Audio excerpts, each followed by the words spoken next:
오늘의 말씀은 그러므로 너희가 이제 여러 가지 시험으로 말미암아 잠깐 근심하게 되지 않을 수 없으나 오히려 크게 기뻐하는도다 라고 한 육신적으로는 이해하기 힘든 시험의 역할을 비유를 들어서 설명하는 것으로 이어지고 있습니다. 육신의 삶을 고달프게 하고 마음을 힘겹게 하는 여러 가지 시험들이 삶에 분명히 편하거나 행복한 것은 아닙니다. 그럼에도 불구하고 하나님께서 허락하시는 것이라면 그것이 무엇이든지 믿음으로 소화하기만 하면 그냥 힘들고 감당하기 어려운 것은 아닙니다.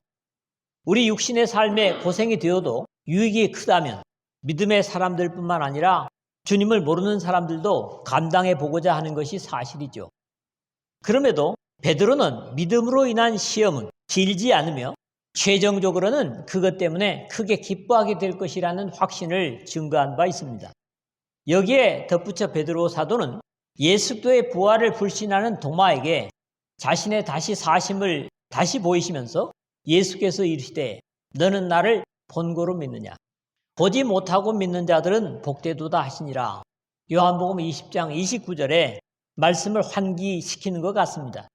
물론 이러한 이치는 이집트에서 하나님께서 맡기신 사역을 감당함에 있어서 믿음으로 애굽을 떠나 왕의 노함을 무서워하지 아니하고 곧 보이지 아니하는 자를 보는 것 같이 하여 참았으며 히브리서 11장 27절에 모세가 하나님을 의식해서 맡기신 역할을 충실히 감당한 것으로 칭찬하는 믿음 속에서도 거론이 되고 있습니다. 불로 연단하는 것 같은 시험은 최종적으로는 영혼의 구원을 받게 되는 귀중한 역할을 확인합니다.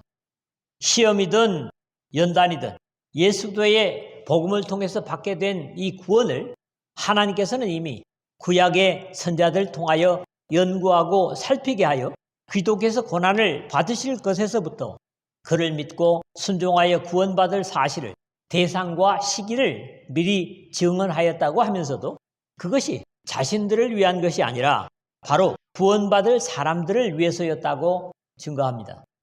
그런 다음 육신을 가진 우리보다 하나님을 가까이 더 잘 섬기는 천사들 역시 살펴보기는 원하는 것이 복음이었지만 그들은 구원의 대상이 아니라 구원 사역에 섬기는 자들이었을 뿐임을 증거하고 있습니다.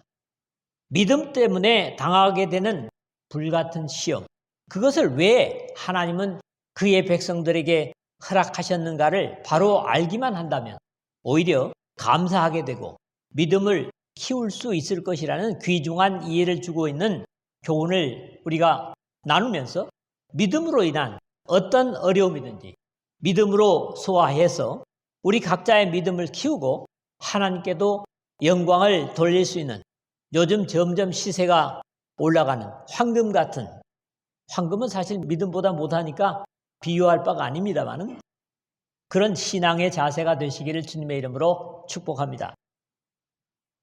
첫 번째로는 7절에서 9절입니다. 믿음의 귀중성을 설명하고 있습니다.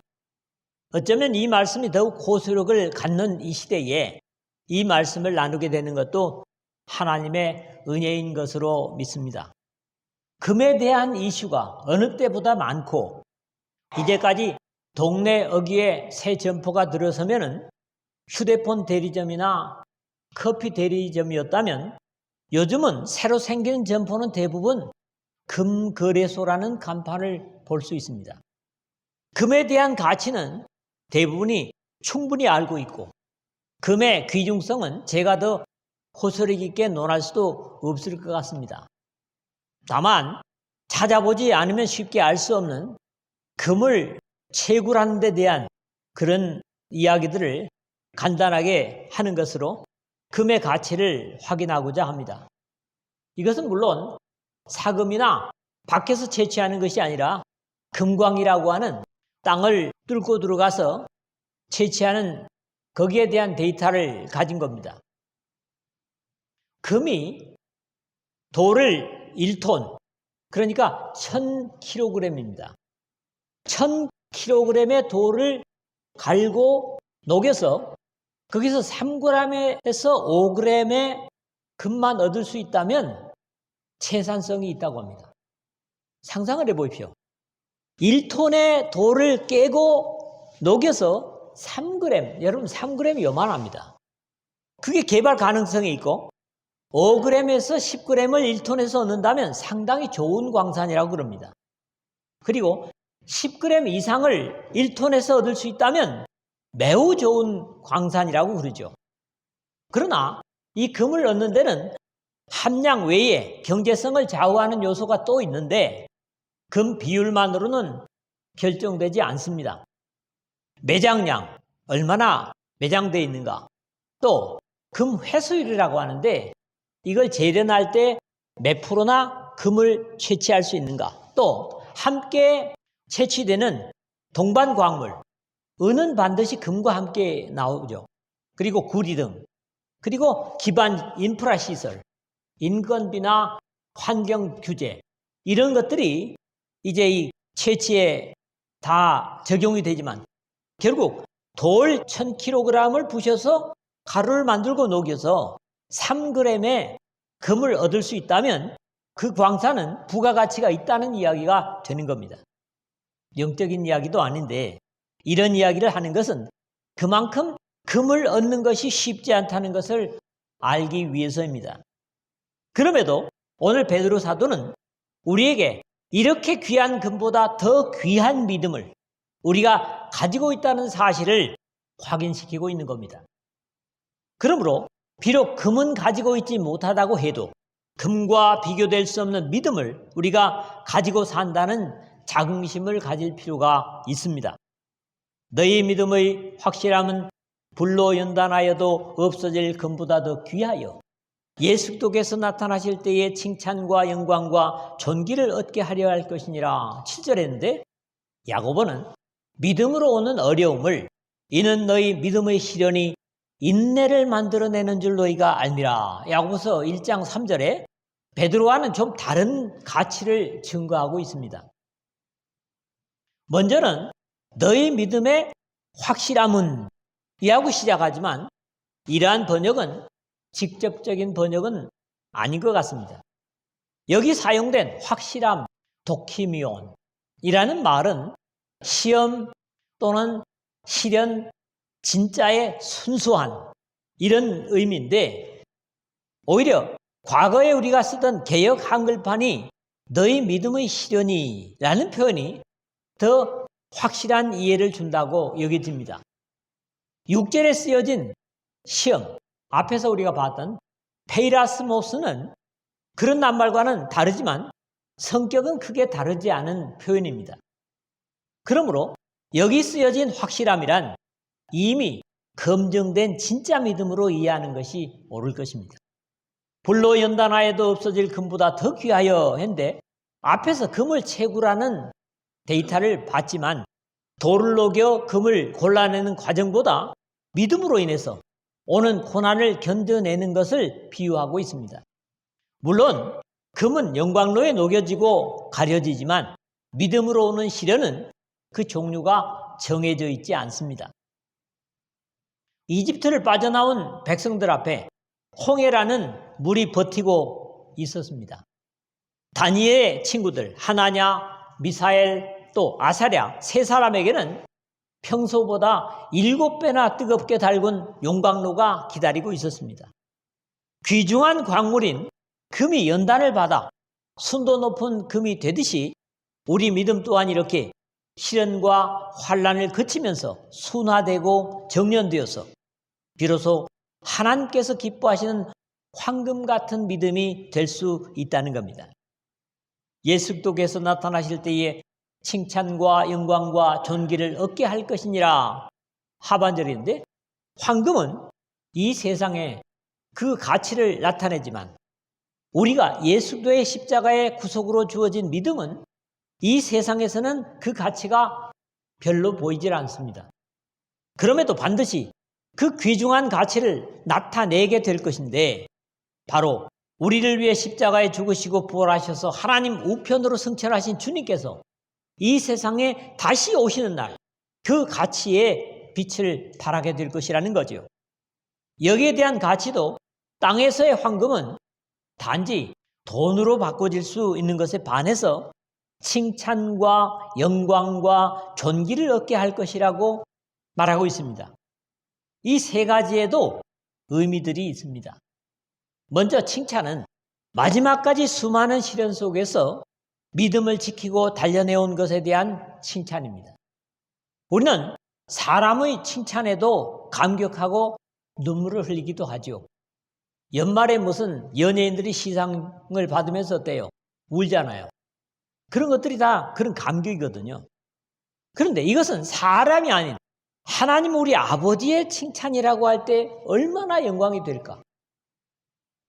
다음은 영광과 존귀를 얻게 할 것이라 했는데 이것은 사실 죄의 사람에게는 어울리지 않은 하나님의 속성이라고 할 때 너무나 황송스럽게도 하나님과 같은 영광과 존귀를 입게 될 것이라는 확인입니다.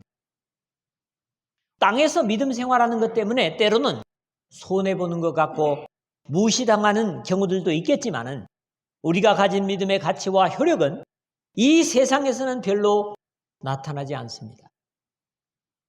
주님께서 재림하시고 완전한 의의 통치가 이루어지는 하나님의 영광의 나라에서 하나님께서 주신 가치 그대로 보게 될 것입니다.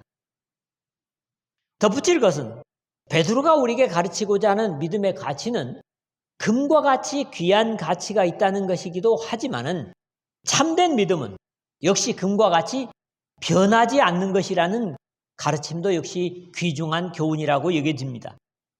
하나님께서 우리에게 허락하신 믿음은 천국에 이를 때에 더욱 그 귀중한 가치를 알게 되겠지만 역시 천국에 이를 때까지, 즉 이 세상을 떠날 때까지도 변치 않는 믿음이어야 한다는 것을 일깨워주고 있는 것이죠.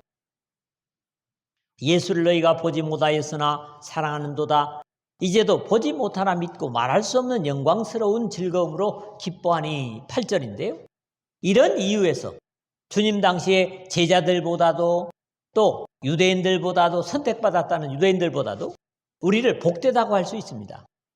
믿음이라는 것 자체가 믿음은 바라는 것들의 실상이요 보지 못하는 것들의 증거니 보지 못하는 것들의 증거니 히브리서 11장 1절에 한 것처럼 도마가 책망받은 이유는 하나님의 약속이라면 이루어지지 않고는 절대로 없어질 수 없는 것이라는 확인이 바로 믿음입니다.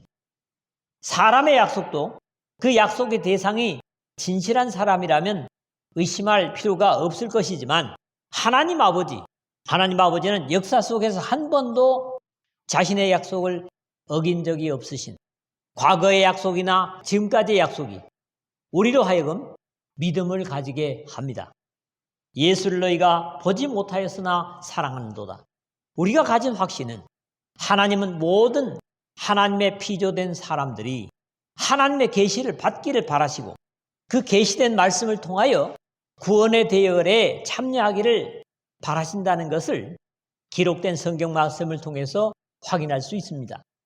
우리가 육신으로는 예수들을 뵙지 못했지만 믿음의 눈을 통해서 주님의 구속의 역사를 확인하였고 각자가 경험한 그 확신으로 주님을 사랑하고 섬기는 것은 하나님께서 이 역사의 말미에는 모든 인류가 동시적으로 우리 주님의 다시 오심을 보게 되겠지만 하나님께서 육신을 가진 제한된 시각으로 주님을 뵙는 것보다 자연의 계시, 로마서 1장 20절에 모든 피조물이 하나님을 나타낸다고 그런 계시를 봅니다만 특별한 계시인 기록된 말씀을 통하여 충분히 우리 주 예수들을 확인할 수 있게 하셨기 때문에 이런 칭찬을 준비하시는 겁니다.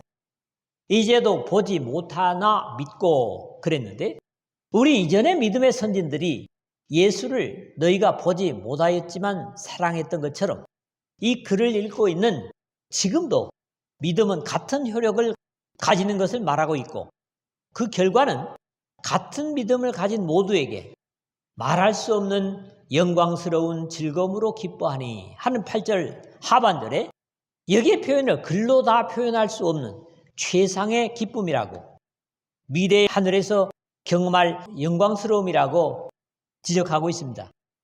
비록 육신적으로는 환난과 고통을 당하지만 영혼으로는 벌써 하나님의 영광에 참여하는 감격과 확신으로 기뻐하고 즐거워하는 것이 믿음의 사람들의 고난과 역경을 이기는 이유이고, 이를 날아와서 자신의 몸을 상하는 돌더미 속에서 하나님의 영광을 외치는 스데반을 통해서 보여지는 사실입니다. 보라, 하늘이 열리고 인자가 하나님 우편에 서신 것을 보노라. 사도행전 7장 56절이죠. 유대인들이 말씀을 전하는 스데반에게 돌을 쳐서 죽이지만 그 가운데서도 하나님의 영광을 확인하는 것을 우리가 성경을 통해서 보게 됩니다. 믿음의 결국 곧 영혼의 구원을 받음이라. 9절인데 말투로는 미래의 영원한 나라에서 받을 구원처럼 보이지만 여기에 쓰인 받음이라 하는 표현이 미래형이 아니라 현재형으로 쓰여진 것이 특이합니다. 앞에서 우리가 나누었던 것처럼 믿음으로 인한 구원은 미래에 완전히 이루어질 것이지만 현재도 누리고 있다는 사실입니다. 그러므로 우리는 미래에 누리게 될 그 영광을 현재에 당겨서 누리는 사람들이 믿음의 사람들이고, 이러한 은혜 때문에 우리의 믿음을 지켜갈 수 있는 것이죠. 참고할 것은 우리의 구조를 두 가지로 이해하는 영육의 상태에서, 물론 성경에는 세 가지로 이해하기도 합니다만은, 육신은 여러 가지 시련과 고난을 당하고 있지만은 영혼은 이미 천국을 누리고 있다는 확인입니다.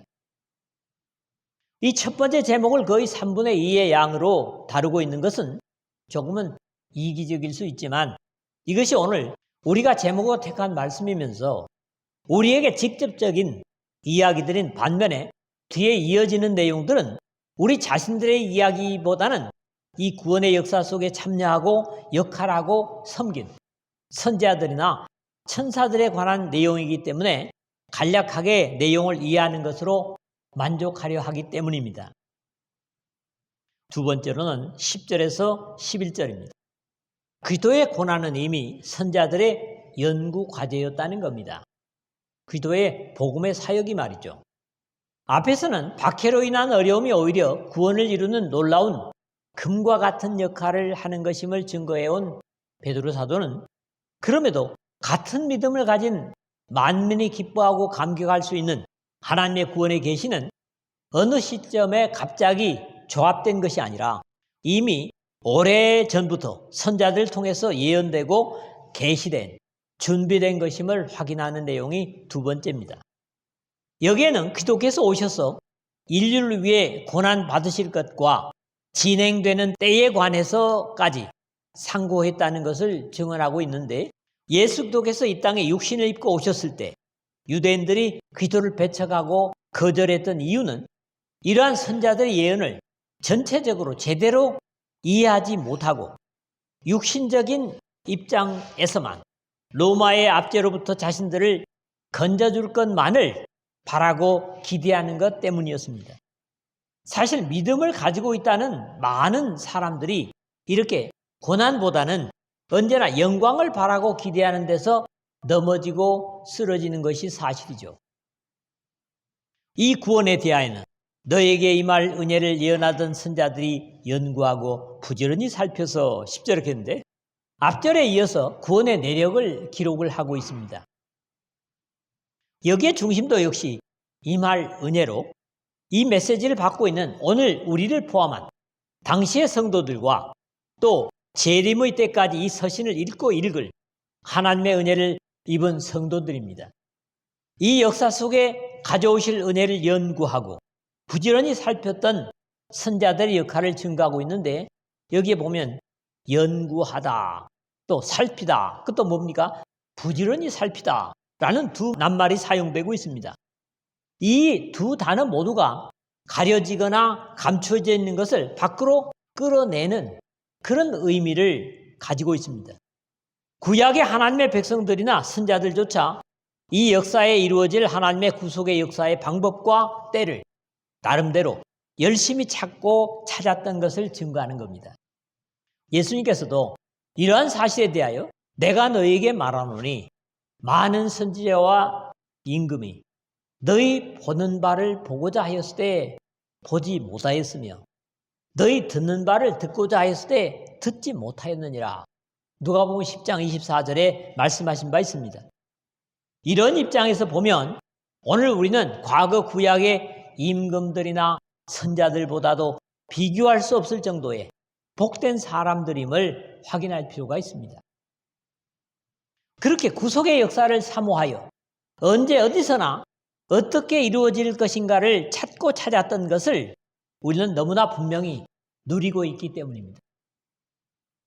자기 속에 계신 그리스도의 영이 그 받으실 고난과 후에 받으실 영광을 미리 증언하여 누구를 또는 어떠한 때를 지시하는지 상고함이라. 이제 11절인데 복음 이후에는 성령으로 분명히 나타났지만 구약 속에서도 그의 선자들 속에 계셔서 미래의 그리스도의 고난을 증언한 것은 주로 메시아 예언을 많이 했던 이사야서 42장이나 또 53장 그리고 시편 16편 10절이나 11절에도 이는 내 영혼을 음부에 버리지 아니하시며 주의 거룩한 자로 썩지 않게 하실 것임이니라. 주께서 생명의 길로 내게 보이시리니 주의 앞에는 기쁨이 충만하고 주의 우편에는 영원한 즐거움이 있나이다 라고 해서 그리스도의 죽으심과 부활을 예언하고 있습니다. 이러한 예언의 내용이 바로 자기 속에 계신 그리스도의 영이 그 받으실 고난과 후에 받으실 영광을 미리 증언하여 라는 증거입니다. 누구를 또는 어떠한 때를 지시하시는지 상고하니라 뒷부분에 그랬는데 별빛이나 달빛 같은 밝지 않은 영계 속에서도 메시아로 오실 분이 누구며 어느 때에 오실 것인가를 사모함으로 상고한 것인데 앞에서 살펴서라는 말과 어근이 같습니다. 이것의 성취를 신약 성경에서 비로소 보죠.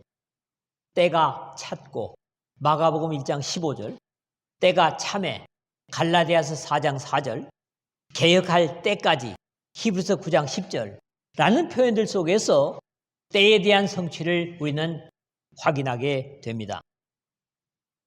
세 번째 마지막입니다. 12절입니다.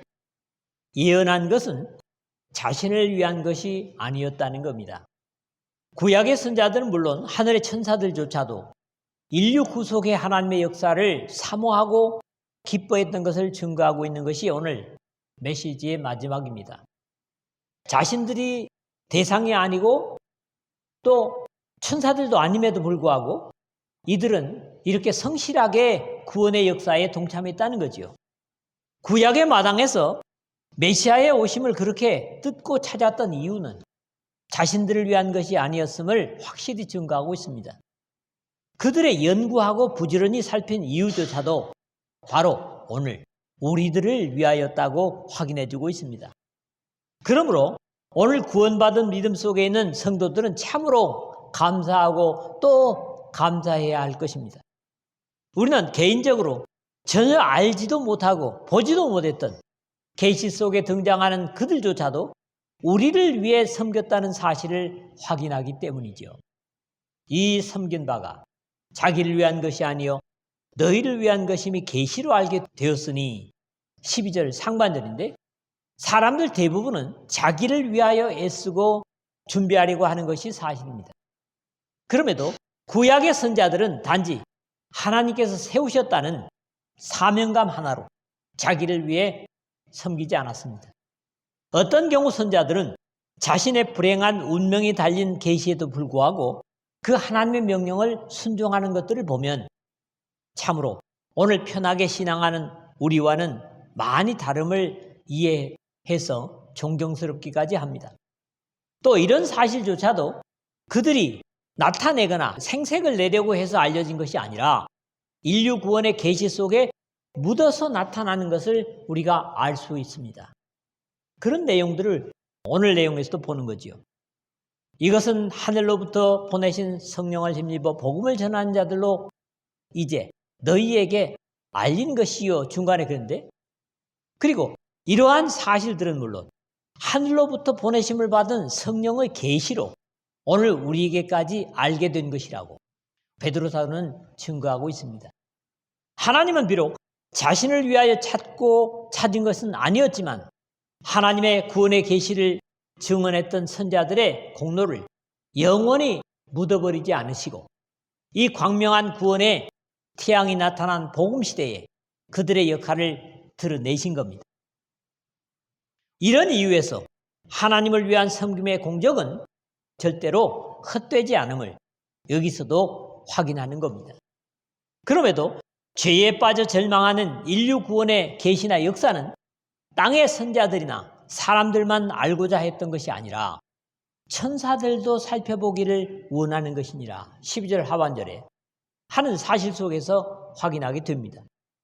또 이 구속의 대상은 천사들이 아니라 사람임을 여기서도 확인하게 되고 묵묵히 섬기고 순종하는 천사들조차도 사모하고 기대하는 것이었음을 증언하고 있는 겁니다. 말씀을 맺습니다. 금시세가 하늘 높은 줄 모르고 치솟는 이때에 하나님께서는 이 땅에서 가치를 가지다가 세상을 떠나면 그 가치를 잃게 되는 금보다도 비교될 수 없는 가치를 우리가 가지고 있는 믿음이요. 또 그 믿음 때문에 당하는 시련이요. 고난이지만 그것은 예수도의 다시 역사 속에 오실 때에 세상의 황금과 비교될 수 없는 가치를 나타나게 될 것이라고 격려를 주십니다. 우리가 비록 예수도를 뵙지 못했지만 믿고 즐거워하는 것을 칭찬하시고 마침내 영광을 누리게 될 것이라고 약속하십니다. 우리에게 이루어진 이 귀중한 구원을 구약시대의 선자들은 하나님께서 자신 속에 보내주신 성령을 힘입어서 그리스도의 고난과 영광이 누구에게 어느 때를 지시하는지를 산천을 헤매며 산삼을 찾는 신만이들처럼 찾고 찾았지만 복음 속에 들어온 우리를 위한 것이지 자신들을 위한 것이 아니었음을 증언하고 있습니다. 뿐만 아니라 하늘의 천사들조차도 살펴보기를 원하였더니라고 했는데 이 살펴본다고 하는 것은 독특한 말입니다. 들여다보다라는 말이지만은 옆에서 몸을 굽혀서 또 웅크리고 그러니까 어떻게 해서라도 간신이라도 보고자 하는 그런 자세로 쓰여진 말이 바로 파라퀴프토, 파라 옆에서라는 게 퀴프토, 옆보다 웅크리다 이런 의미가 있는 거예요. 얼마나 귀했든지 천사들조차도 어떻게든 그걸 보고 싶어 했다는 겁니다. 이 긴 역사 속에 수많은 선자들과 천사들을 동원한 이 복된 복음의 언약을 오늘 내가 누리고 있다는 감사로 어떤 시련이나 고난이 믿음 때문에 온다고 할지라도 이 역사의 마지막에 영광으로 바뀔 그 고난을 감사하고 기쁨으로 감당하는 오늘 이 말씀과 함께하는 여러분 되시기를